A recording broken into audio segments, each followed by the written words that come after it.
Gareth Ellis, 1 try and 102 metres. He had a good performance. Liam Watts was one of the standouts as well, making up for his Arthur shift last week with 153 metres and 4 successful offloads. It's Danny Houghton, 1 try assist, 42 tackles, 10 mark tackles. Scott Taylor, 124 metres, and Josh Bowden 115 metres. So all the middles really contribute in there in a big way. And the fact that they basically rotate just those 4 in those three positions for almost the entirety of the games now is where the strength is for FC. Conversely, the stats mostly come from very different places for the losing Trinity, aren't they? Yeah. Joe Arundel, 1 try, 142 metres. Mason Caton-Brown, 1 try, 156 metres. Ben Jones-Bishop, a try assist, 175 metres, 3 clean breaks. Bill Tupu, a try assist and 152 metres. And then David Fafita with 5 tackle busts and 126 metres. There you go. Okay, so to Friday night, and Salford's hopes of a place in the Super League playoffs were ended by a crushing defeat at Leeds Rhinos. It was 44 points to 2 in favour of the men from Headingley in front of 13,094, refereed by Liam Moore. Yeah, and Tyler Casfan says the Leeds engine is purring into the knockout stages, with the old stalwarts of Burrow, Maguire and JJB looking hungry as ever for success. Parcell and Briscoe had very good games. Salford were never up for the fight and showed their lack of ambition by taking 2 points from a penalty in the first 6 minutes, and from then on allowed Leeds to dominate. Owen Hughes said, great atmosphere in the West Stands with the Leeds fans tonight. I love going to Leeds away, even though we always lose. I took a friend for his first league game and he loved it. Good stuff. A friendly Leeds fan gave us tickets because his mates couldn't come. Leeds outclassed us on the field. Great Salford territory in possession for lots of the game. Leeds defended brilliantly and took their chances. Good team to watch, this Leeds. Sergeant Arthur Wilson said, Leeds on top form tonight. There you go. And Rich Wilkinson says, now then lads, great win for Leeds. All the troops on form. Squad fighting for places. Perfect performance in defence. And that's what wins trophies. Not flashy block plays, playing out the back and hitting the winger. Just ask NRL star Tompkins. Burrow and Mags rolling back the years. Parcell is just different class. So good it will be a miracle if he makes season 2. Cuthbert shows time and time again that 2016 was a blip. Tompkins boys up, but they performed very, very well. You can't argue with that last point, can you? How much of this is Leeds are great, and how much of this is Salford are just fucking done now? Well, Salford obviously thought they could get into a physical game in this one by taking that penalty early doors. They must have had confidence in their defence. It soon got knocked out of them, didn't it? Well, particularly in the second half. Yeah, to be fair, the first half was close. Leeds were able to sort of keep Matty Parcell in reserve for a lot of this game, and then they fired him off the bench because that's kind of where they're at now. They're rotating people in those positions, and he basically came on and Castleford it up in terms of the try-scoring sequence, like a 15-20 minute spell where it seems like from the reports I've read and the highlights I've seen, he dominated things around the ruck with his partner in crime, Adam Cuthbertson, getting involved there as well. It sounds like Tom Briscoe had a bit of a return to form, which is good for his confidence going into the games against the bigger teams who might put him under those kicking pressure in high-profile games, because it has been in high-profile games where he's had his issues taking the kicks. Not that he hasn't been the winner and success in also in a fair share of high-profile games, but it does need being said. But there you go.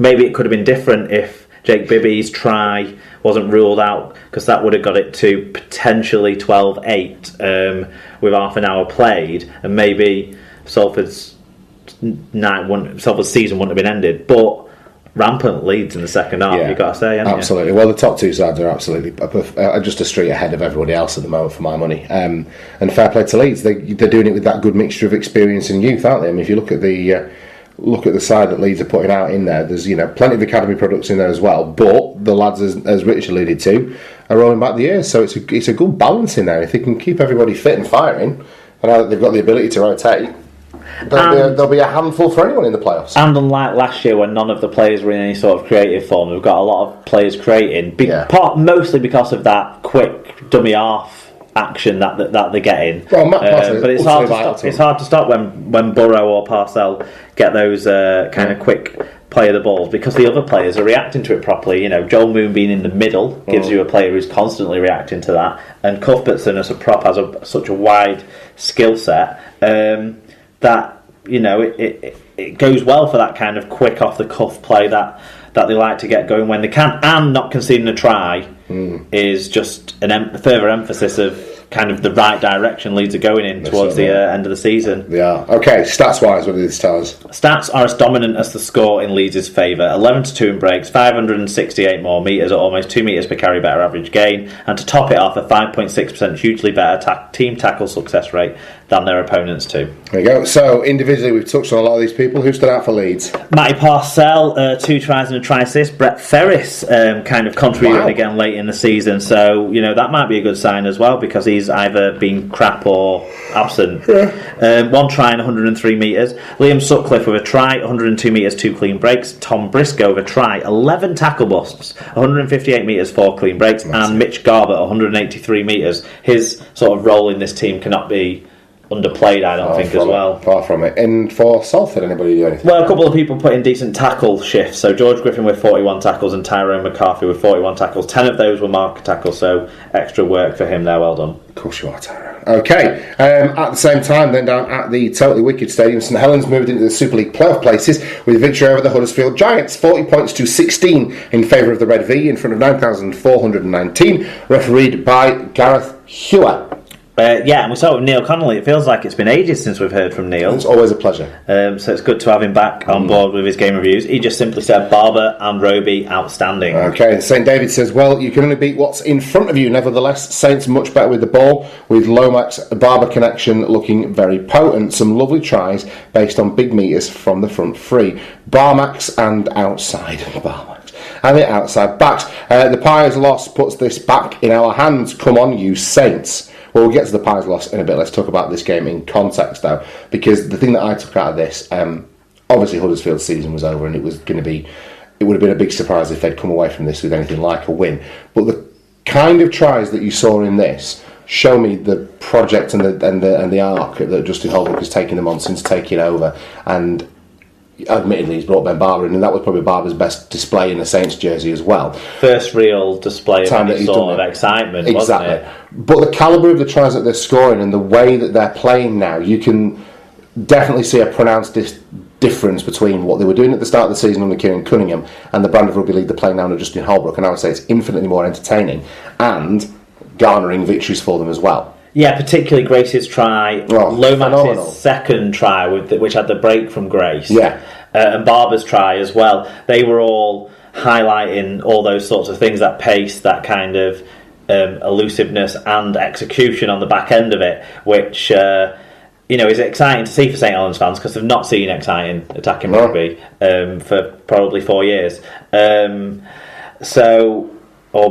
More. Really, so it must have been great to see lots of people connecting, lots of pacey, skillful players, isn't there, in that side, and in the side that was selected when you're putting Richardson in the halves as well, and then you've got Percival, Makinson, Lomax, Grace, and even Barber showed that he's not quite as slow as he had been of late. So he's still lacking in initial acceleration, maybe, so he's still working his way back in. But Saints fans can start being excited about the signings rather than thinking, is he really putting it all in? And there's this great combination at Saints now, these elusive outside backs. You've got this real agile running style combined with a really powerful pack, led very ably by James Roby. I think that's the thing when you've got such a controlling dummy half. You don't necessarily need the same amount of control from your halfbacks every single game you go on the field. There might be some games where they think probably we do need a Matty Smith in there rather than a Richardson, but this wasn't the game for that sort of situation. But certainly, one thing I would say is I think Huddersfield, from the highlights I've seen, Huddersfield, we're suffering from some really good St Helens attacking play, but then the Percival try just for half time was a bit of a walk-in, and it sort of made you feel like, are they really arsed? And oh no, I don't think they were particularly arsed at all. And that worries you. Saints played a That's decent just brand. yeah, but it's a fan of a rival side who's going for the same positions. Yeah. You know, I would have liked to have seen more arse because Huddersfield caused us trouble this year, and it's just that's the way it goes. But to be honest, they were probably only as arse as Wigan were in the first half. Which we'll get to. So it doesn't bode well for you considering Saints playing Salford next. Well, you've got to give a lot of credit to Saints for actually starting to attack. But the last 20 minutes of the game might be a worry for them. You know, they didn't. Nothing clicked in that stage of the game, and they were happy to just turn over possession. And Huddersfield, even not arsed as they were, managed to score a couple of tries. So yeah. But it was done as a competition at that point, now, wasn't it? Really, it was. But you still don't want to see bad habits creep in at this stage of the season. And whereas Leeds, it doesn't feel like let any bad habits creep in. St Helens are still on a journey to get somewhere close to where Leeds are, is what I would say. Yeah. But certainly you can be excited a bit more than you would have been before. 4 or 5 weeks ago, yes, certainly. Okay, stats-wise then. Similar to the Leeds-Salford game, dominant stats wins for Saints, 439 metres more, just under a metre per carry better gain, 10-2 in clean breaks as well as 4.4% better team tackle success, an overall 96% tackle success, so that is pretty decent. The only block for Saints really was a 15-10 error count, which could bite them against a better opponent. There you go. Individually, who stood out for us? Johnny Lomax, 2 tries, 1 try assist, 2 clean breaks. Regan Grace, a try, 5 tackle busts, 179 metres. Mark Percival, a try, 7 tackle busts, 109 metres. Ben Barber, a try assist, 5 tackle busts, 160 metres, 3 clean breaks. And Alex Walmsley with a try assist and 183 metres. Johnny Lomax, do you think 6 is his best position? Because I always sort of have felt like 6 is his best position. I like him in the middle. I think he offers a lot to like broken field play and hitting lines where there's been some disarray caused and jinking through. I think that's a good option to have him in there. I prefer him there at fullback, to be honest. Yeah. The only worry is he's put there for a reason because they brought Ben Barber in. Do you know what I mean? The only worry for me is can you roughhouse him a bit? Yeah, of course you can. That's the thing. Well, you can do. You can lay that at the doors of most halfbacks, can't you? It's up to the guys left and right of him to protect him a little bit more. Yeah. No, I agree. There are some halfbacks who come back with fire, aren't they? Do you know what I mean? But that's the only question mark about him constantly defending in the line. Yeah. But attacking in the line, I think that's where you want him. I think he's better there than out the back. I think him next to Matty Smith is a very good little halfback. Well, even obviously next to the young Richardson as well. But I think your first choice will be having him next to Matty Smith. For Huddersfield, Jordan Rankin had a try and 106 metres, so deserves credit for his performance. There you go. Okay, so to Sunday afternoon then, and on debut, Jake Truman scored his first. It wasn't his debut. Oh, he came off the bench one game. It wasn't his debut though, was it? First start then. On his first start, young Jake Truman registered a first half hat-trick as Castleford beat Wigan to see the Warriors' playoff hopes hanging by a thread. It finished 20 points to 38 in favour of your league leaders, Shield winners, in front of 15,706, refereed by Ben Thaler. We start with Peter Osborne Cass. He says, apologies for this because your pod is brilliant.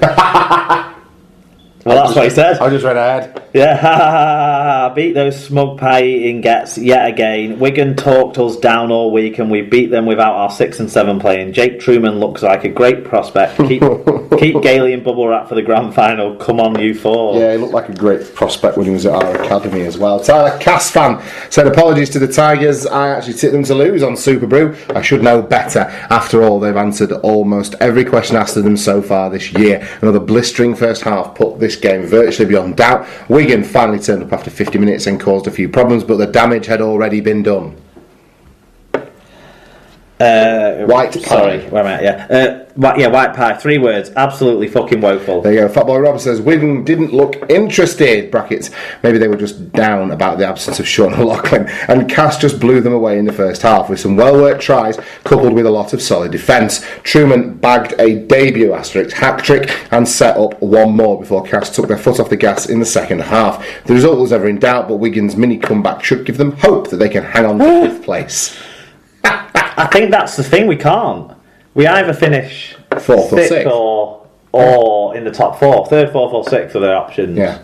Really, fifth isn't really an option, I don't think. Brian Davies said, "Listen to this on Radio Yorkshire. Looks like Cass might have found a new scrum half. Be nice if he's not the usual crash and burn type of star we unearth in the halves. Wigan sounded very, very poor, and much hilarity indeed at Williams being man of the match." Wow. Scoey asked whether his mum and dad were the judges. I think either them or his sponsor or someone who just decided to get pissed rather than watch the game, Bri. But despite the loss, I still